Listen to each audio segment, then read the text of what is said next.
Fala, gênio! Seja bem-vindo ao canal Biologia Sem Neura. Eu sou o professor Thiago Cunha e a nossa matéria de hoje é sobre água. Como já vimos no nosso vídeo de introdução à bioquímica celular, a água é o recurso natural mais abundante do planeta. Só para a gente lembrar, 71% da composição da biosfera é constituído por água.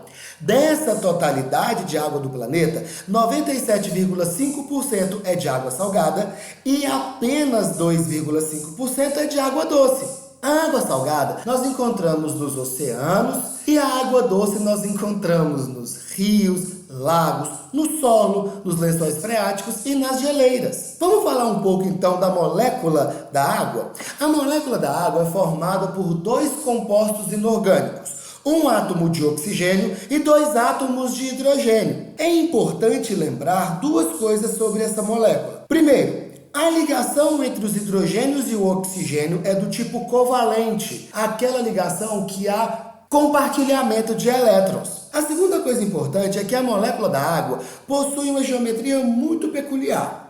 Ela não é uma molécula linear, muito pelo contrário. Presta atenção aqui nessa molécula para você ver. Os átomos de hidrogênio, eles possuem uma distância de um ângulo de 104,5 graus, fazendo com que a água tenha essa geometria bem especial. Olha que importante isso aqui agora. Devido a essa geometria, essa molécula ela possui polos. Como assim? Na parte onde eu encontro o oxigênio, a molécula é parcialmente negativa.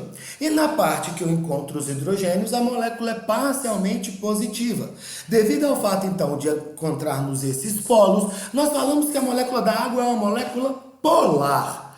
Olha que massa! Por ser polar, ela consegue dissolver grande parte das substâncias que existem dentro da minha célula e no meu organismo. Sendo assim, chamada de solvente universal. Por que ela consegue dissolver? Porque grande parte dos compostos que estão dentro do meu corpo também são polares. Aí nós entramos naquela máxima: semelhante dissolve semelhante. Substâncias polares dissolvem substâncias polares e substâncias apolares dissolvem substâncias apolares. Você sabia que o nosso planeta é o único que possui água nos seus três estados físicos? Sólido, líquido e gasoso? E você sabia ainda como que funcionam as moléculas nesses estados físicos? Não? Então vamos lá. No estado gasoso, as moléculas de água ficam afastadas, separadas. Já nos estados líquido e sólido, as moléculas de água ficam aderidas por ligações de hidrogênio. Como assim ligações de hidrogênio? Presta atenção nessa molécula. O átomo de hidrogênio de uma molécula de água se liga ao átomo de oxigênio de uma outra molécula de água. E lembra, o hidrogênio tem um polo parcialmente positivo e o oxigênio tem um polo parcialmente negativo. Cargas diferentes se atraem. Com isso, a ligação de hidrogênio é uma ligação muito forte, não é mesmo? Você já ouviu falar das propriedades físico-químicas da água? Vamos falar um pouco delas então? A primeira propriedade físico-química da água é a sua solubilidade. Como já falamos nesta aula, a água é conhecida como um solvente universal, por ter a capacidade de dissolver grande quantidade de substâncias. Com isso, a água, então, ela é chamada de solvente por conseguir dissolver. As substâncias que são dissolvidas pela água são chamadas de soluto e a mistura entre o solvente e o soluto me tem uma solução. E isso é importante porque grande parte dos compostos que nós temos no nosso organismo, como cálcio, cloretos, sódio, nós ingerimos através da solução de água com esses compostos. Você sabia que substâncias que são dissolvidas por água são chamadas de hidrofílicas, porque têm afinidade com água? E as que não conseguem ser dissolvidas por água são chamadas de hidrofóbicas. Ficou entendido nesse ponto? Então vamos passar para a próxima propriedade, que é a capacidade de adesão e coesão das moléculas de água. Bom, vamos falar primeiro da adesão.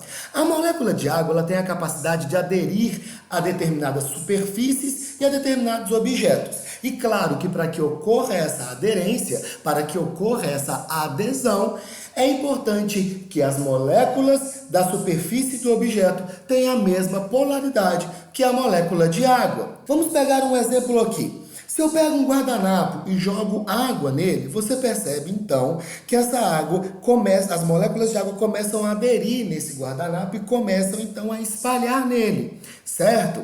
Vamos pegar um outro exemplo. Observe esse copo de água. As moléculas de água que estão na extremidade, elas vão aderir à superfície do copo e a água então vai tomar esse formato, tendo então uma grande capacidade de aderência. Uma outra coisa bacana que precisamos mencionar é a capacidade de coesão. As moléculas de água, elas têm a capacidade de aderir umas às outras, de ligarem umas às outras através de ligações de hidrogênio, como vimos aqui nessa aula, certo? Olha só que legal, a capacidade que elas têm de aderir uma a outra, de ligar uma a outra, nós chamamos de coesão. O mais importante é que essa capacidade de aderência e de coesão traz muitos benefícios para seres vivos. Vamos pegar um exemplo aqui. Imagina você uma árvore de grande porte, como essas árvores que nós encontramos na floresta amazônica, que conseguem medir de 30 a 40 metros de altura. Aí você me pergunta, como que a água consegue sair da raiz da planta e chegar até a folha? Bom, vamos lá. Quando a água é absorvida pela raiz, ela vai ter que subir até as suas folhas. Na planta tem um vaso chamado xilema, e esse xilema é responsável por fazer essa ascendência de água. Quando a água é absorvida pela raiz e entra no xilema, as moléculas de água então aderem à parede do xilema, olha aí a força de adesão, e começam a arrastar, a subir pela parede do xilema. Só que olha que massa, você lembra que eu falei para você da coesão? As moléculas de água, além de aderir à superfície do xilema, elas ficam coesas entre si. Então, quando elas começam a arrastar pela parede do vaso, todas as moléculas de água vêm juntas, até chegar à folha. Só que eu quero que você preste bastante atenção numa coisa. Existem vários outros fatores que auxiliam nessa ascendência de seiva pelo vaso. Uma delas é a capilaridade. Como assim? Olha só, quanto mais fino o capilar, melhor será o arraste da água pelo vaso.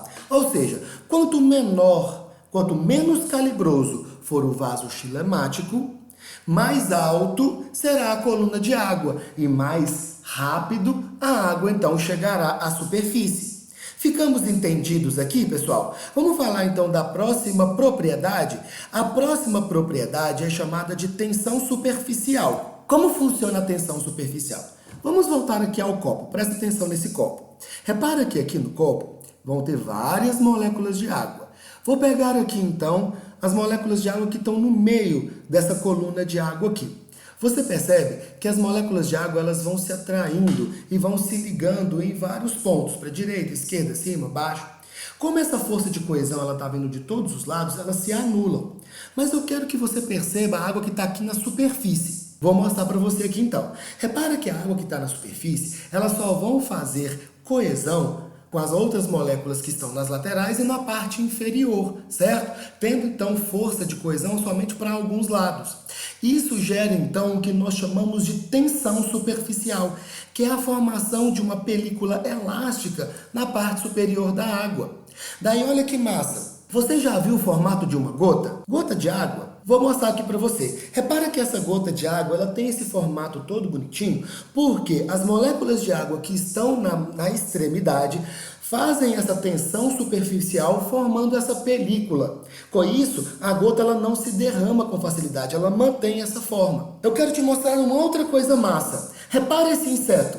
Você já viu que esse inseto está pousando na água sem afundar? Isso acontece pelo fato de na parte superior da água ter essa tensão superficial e como o inseto não tem peso suficiente para quebrar essa força de coesão entre as moléculas de água, ele consegue pousar sem afundar. Claro que se eu quiser entrar nessa água, como eu tenho um peso maior, eu vou quebrar essas forças de coesão, eu retiro essa tensão superficial e acabo afundando, correto?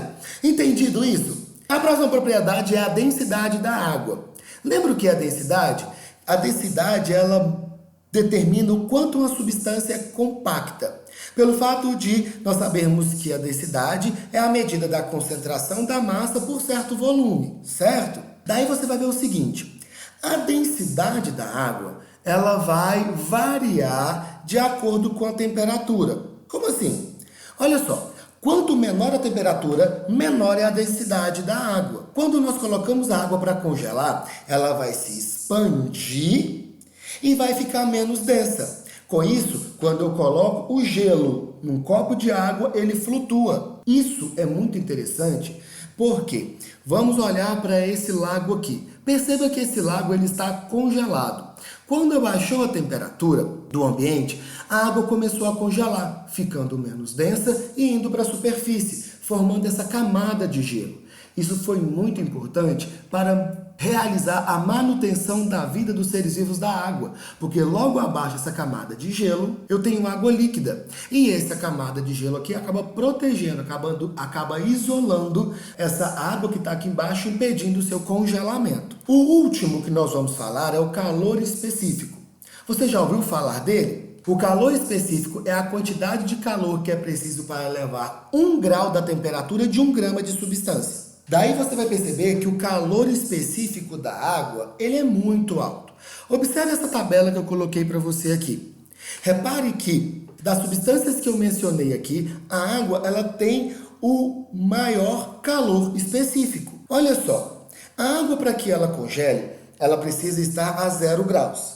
E para que ela evapore, ela precisa chegar a 100 graus. Mas para que haja essas mudanças de estado físico, aí já é uma outra coisa que nós chamamos de calor latente. Mas eu quero focar com você aqui em calor específico. Repara que a água consegue aumentar muito ou diminuir muito essa temperatura sem alterar o seu estado físico. Você percebe que ela pode variar a temperatura de 1 a 2 graus até 98 graus sem mudar o seu estado físico. E isso é muito importante. Importante por quê? Pelo fato de o calor específico da água ser muito alto, o aquecimento da água e o resfriar dela demora muito para acontecer. Repara, você coloca uma água para ferver para fazer um café. Ela não vai aquecer tão rápido, ela demora muito. Mas aí você desistiu de fazer o café e somente desligou a água e esperou ela esfriar. Você percebe também que ela vai demorar muito. Esse demorar, então, é devido ao calor específico da água ser muito alto. E qual que é a importância disso para os seres vivos? A importância disso para os seres vivos é que esse calor específico alto auxilia na manutenção da temperatura dos seres vivos. E não somente dos seres vivos, mas também do meio ambiente. Repara um deserto. O deserto tem pouca água em suspensão, tem pouca água naquele bioma. Com isso, a oscilação de temperatura durante o dia ela é muito alta. Ou seja, durante o dia, a temperatura pode chegar ali a quase 50 graus Celsius. E durante a noite, abaixar muito rapidamente, chegando a quase 0. Repara que pelo fato de não ter água naquele bioma, a oscilação de temperatura ocorre muito rápido. Se tivesse água, como a água tem um elevado calor específico, esfriar e aquecer demoraria um pouco mais. Você gosta de praia? Repara que a praia de manhã, ela tem uma coisa muito interessante. A areia está muito quente e a água está gelada. E quando chega a noite, você percebe que a areia está fria e a água está muito quente. Isso pode ser explicado de acordo com aquela tabela que eu te mostrei. A água tem um calor específico muito alto e a areia tem um calor específico muito baixo. Isso quer dizer que a areia ela vai esquentar rapidamente e vai esfriar rapidamente. Já a água ela vai demorar para aquecer e vai demorar para esfriar. A água da praia passa todo o dia aquecendo e vai passar quase toda a noite esfriando. Daí é mais confortável, tá, gente? Não é mais legal, mas é mais confortável entrar na água mais pro final da tarde, que ela tá mais quentinha. Mas toma cuidado, viu? Não é toda a água que você pode entrar em determinados horários. Tem que ficar atento com a maré. Vamos trabalhar com a segurança aí. Você sabia que a água pode variar no organismo? Não? Então olha só, vamos lá, não ria, tá bom? Presta atenção. A água no organismo varia de 3 formas: idade, espécie, atividade metabólica. Se você quiser ouvir de novo, dá um pause, volta lá para você ouvir novamente. Então a água no organismo ela vai ter 3 tipos de variações. O primeiro delas é a idade. Quanto menor a idade, maior é o percentual de água. Vamos analisar aqui. Eu tenho um bebê, tá vendo? A constituição do seu corpo é de 80% de água. Quando eu analiso um adulto, o percentual de água do seu corpo é de 70%. Já um idoso, esse percentual cai para 50%. A outra variação de água no organismo é de acordo com a espécie. O percentual de água vai mudar de espécie a espécie. Por exemplo, você já ouviu falar de água viva, medusa ou mãe d'água? A constituição do seu corpo é 98% de água. Já um fungo, por exemplo, um cogumelo, tem a constituição do seu corpo de 83% de água. Já as sementes de plantas, elas possuem ali um torno de 10 a 20% de água. E a terceira é a atividade metabólica. Quanto maior a atividade metabólica, maior o percentual de água. Deixa eu te fazer uma pergunta. Qual dessas estruturas tem maior percentual de água? Encéfalo ou adipócito? Se você falou encéfalo, você acertou. Olha só, o encéfalo é responsável por mandar informações nervosas para o nosso corpo todo. Com isso, a sua taxa metabólica é muito alta. Então, o percentual de água também é muito alto, sendo de 92% da sua composição. Agora, o adipócito, ele tem a função somente de armazenar lipídios. Então a taxa metabólica dele é baixa, com isso o percentual de água dele também é baixo, girando em torno de 20% de sua composição apenas. Bom pessoal, já estamos chegando ao final do nosso vídeo, mas antes de acabarmos o nosso vídeo, vamos falar das importâncias da água. A primeira importância delas é transportar substâncias. A segunda importância é facilitar reações químicas no organismo, por manter o meio propício para ações enzimáticas. A outra importância é a termorregulação. Como vimos nessa aula, devido ao calor específico da água, ela consegue realizar a manutenção da temperatura, não somente do organismo, mas também do meio ambiente. Uma outra importância é lubrificante, como acontece com o líquido sinovial do nosso joelho, que lubrificam as cartilagens, permitindo então que nós consigamos fazer a movimentação com o joelho. Além disso, temos função de reação de hidrólise. O que é a reação de hidrólise? No nosso organismo, quando uma molécula precisa ser quebrada, as enzimas adicionam uma molécula de água. Daí, aquela molécula, ela quebra. Quando uma molécula é quebrada na presença de água, nós chamamos essa reação de hidrólise. Uma outra importância é equilíbrio osmótico e a última, equilíbrio ácido e base. Bom, pessoal, gostou do vídeo? Deixa aqui seu joinha, inscreva-se no nosso canal, ative o sininho para que cheguem notificações para você de novos vídeos. Além disso, chame seus amigos, vamos aumentar essa nação biológica e vamos fazer esse canal crescer cada vez mais. Até a próxima, se Deus quiser. Fique com Deus. Tchau!